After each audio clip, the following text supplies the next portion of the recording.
what were your biggest takeaways from the Gonzaga tape? Well, obviously there was we shot the ball well, and I thought we moved the ball well. Passing was good, but just honestly talking with Mark and I talked yesterday about where we were this time of year. You can never, I don't think, read too much into what happens other than you go back and you look at it where you have to improve. We've got to get a lot better defensively. I mean, our details with getting our hands up, being active, still too many blow-bys where we're not containing the ball the way we need to. But overall, I thought we had a good effort. I do. I think both teams played hard. I think it benefited both teams, and it was certainly a different environment. Something I'd like to see us be able to do more going forward. But there were some good things in it, and we just have to build on what we did the other night. Earlier in the fall, I think you said Zakai had come to you saying he wants to continue to come off the bench. Why did y'all decide not to do that and start him? Well, one, where we were with Josiah being out, we were just trying to work with a rotation through these scrimmages, and we weren't sure exactly how we wanted to do it, and so we just felt like it'd be better to get the more experienced guys out there as much as we could to start with, and then start trying to build and see what happens. Which, if you go back and look to in the first scrimmage against Michigan State, Tyreek hadn't played a year and a half. We just felt maybe to him, because he would have been the other way we would have gone at that time. Just giving him a chance to get a feel for it, and which I'm glad we did it that way, because he didn't do much in the first half of that scrimmage because again he hadn't played a year and a half, and I think just getting back out there, getting through the fact that he hadn't played took him a little while, but he did come back and play well in the second half of that scrimmage. That's the reason we went with it, and we decided just to stay with it. Expect Josiah on Monday? Or? Yeah, he will. We think so. He's going to do a little bit more today, and likely he'll play. And then now we'll just have to keep building back up to get him ready. How much will having Josiah back help that defensive effort that you talked about? Well, Josiah has elite hands. I mean, he gets his hands on so many deflections. I mean, he's terrific, and his experience, there's no doubt he helps us with that. He's a fix-it kind of guy. When things break down, he and Santi and Zakai are really good fix-it guys. When things aren't exactly go the way you want them, you're able to talk through things, and they certainly do a great job coaching their teammates. But they'll fix the plays that need fixing. Do you feel good with where you're at in terms of backup ball or point guard, somebody that can predominantly handle the ball when Zakai's not in there, or do you feel like that's still maybe a work in progress going into the year? No, I think we're fine in terms of what we do. All year, all summer, all fall, we work with different guys handling the ball. And again, idealistically, we just want to get it down the floor as quick as we can and get into our offense. And we think we've got 3 or 4 guys that can facilitate that. Can Julian bring the defensive versatility that Josiah does of guarding bigs and guards? I think if Josiah would have been out there, I think it would have helped Julian a lot up to this point. And I think going forward, that'll be maybe one of the biggest improvements that we see from Julian, that he will get better, learn to continue to get better. I said it the other day, I mean, think about his first 2 outings in college basketball has been against Michigan State and Gonzaga, which is not an easy thing. There's no way you kind of wade into that. He was thrown right into it, and he what you have to love about Julian and we do as a staff is the fact that he takes everything we tell him and he tries to fix it and work on it, and he'll be fine. But I do think Josiah getting back will help him some defensively. Who does Tyreek remind you of that you've coached before in terms of just the way that he moves around the floor, gets into the paint, and can do so many things offensively? Well, I'm sure I'd have to think about it, but I'm sure we've had guys that can do things like that. But Tyreek, from the time that he got here, he's impressed us. First of all, with his character, who he is, but then he's an incredible worker. I mean, his work ethic is second to none. So he blended right in with what we do here. And we watched him throughout the summer and fall. I mean, he can really get going, shoot the ball, and he's got deep range. But and then we just decided to tell him, hey man, you need to play a little bit of point here and see if you can do it. And he embraced it, but it's tough when you are out there going against Santi and Zakai at that position.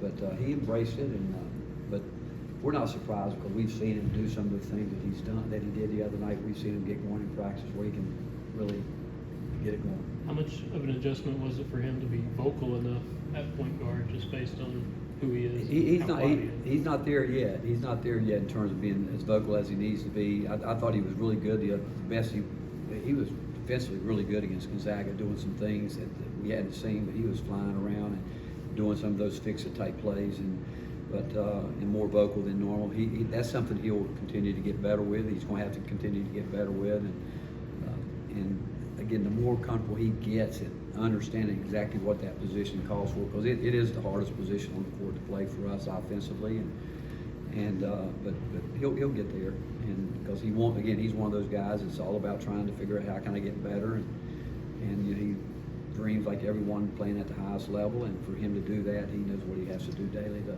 improve on his skills. For you, Where have you seen the most improvement from Olivia after all the summer ball that he was playing? Well, I mean, I go back to January when he was playing great basketball for us a year ago, and before his injury, and then he missed a lot. And the fact that he got to go this summer, I think just play helped him, but it's totally different there than what we do here. And each day, I think he comes back, he's going to continue to get better. No one cares more than us. I mean, he loves it. He wants to do well. He wants to please. He wants to do the things the right way. But he'll work at it. I mean, he's going to continue to work at it. But I would say that not just him, but as a group, we all need to get better defensively, containing the ball. I think that's really important. And again, it's not just it's everybody to help us get where we want to go defensively. And because I do think we've got to improve on that end from a year ago. I think if we can learn to contain the ball, it's going to help with defensive rebounding. He works. I mean, he's going to give you the effort that you need every day to get where he needs to go. What are some of the coaching challenges of having so much depth, especially going into the season opener Monday night? There's no challenges with having depth. I mean, we're going to play the guys that should play. If they play and they're consistent, consistency will determine how much depth we use. I mean, we've had bodies in the past where I can say go back a year ago that we felt like we had depth, but the depth never showed any consistency. And so how many players we use will simply be based on who's going to show up and be consistent day in and day out. And when we put them in a game, can they do what we expect them to do day in and day out? Coach, what are a couple of things you want to see in the opener that check some boxes and we want to get this done? I think probably, again, as much as we practice and play execution, stand in the moment right now, understanding how valuable those 2 minutes, and then I would say cardio toughness. When guys get tired, some guys just go over the cliff and fall. I want to see guys that it's a gradual decline before we can get them out. I think that's important, and I do know we're a conditioned team, but the pace that we play, I think everyone can handle it. But the fact is, when you do get in those situations where you're moving up and down the court, maybe where the stoppage is what it would normally be, it can go for 2.5, 3 minutes. How many guys can do that without getting tired, fatigue, and like I said, just drop off the cliff?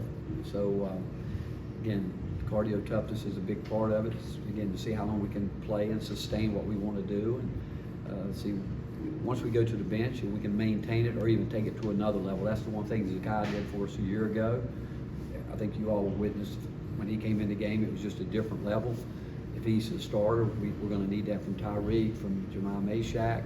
We're going to need that from those guys that come off the bench, that they can, again, not just hold the energy, but take it to another level. Talk about guys needing to prove themselves with consistency. How much of that can you figure out in practice, and how much of that you just have to see them do in games? That's when I talk about consistency, it's not about making shots. It's about doing the right thing, making the right play, and staying in the role that we've talked about. And sometimes it's difficult for players, when a guy's used to maybe being with a group of guys where he might be looked at as a third, fourth, fifth option. All at once, if we're not careful with their substitution, you put in a position where he maybe feels he has to do too much. That's on us to stay away from that. But what we want to see with our substitutions and with our depth is, can they do exactly what we talked about, stay in the moment, do the job that we need him to do. Where's BJ Edwards in his development? Getting better, he is getting better. He's, again, like any young freshman, understanding ball security, understanding defense, not giving up position for a steal. Again, BJ's one of those guys I think that does have good cardio conditioning, where he can toughness, where he can fight through fatigue. But it's just a matter of, again, him learning the entire system and knowing what he needs to do when he goes out there. But he's competitive, and it's really helped him playing against Zakai and Santi, especially Zakai all summer. But I would say he's on pace where we need him to be, but he's going to have to keep grinding. Think Roche can get any minutes at backup point guard based on those drives against Gonzaga? either? Well, I'm not drinking that Kool-Aid yet, you know.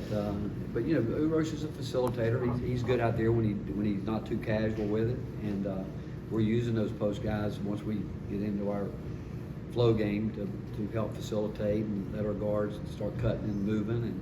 But he's good at it, and as long as he doesn't get too careless, you know, we like him to have the ball out there. Take one more for Ghana. All right, Coach. Thank you.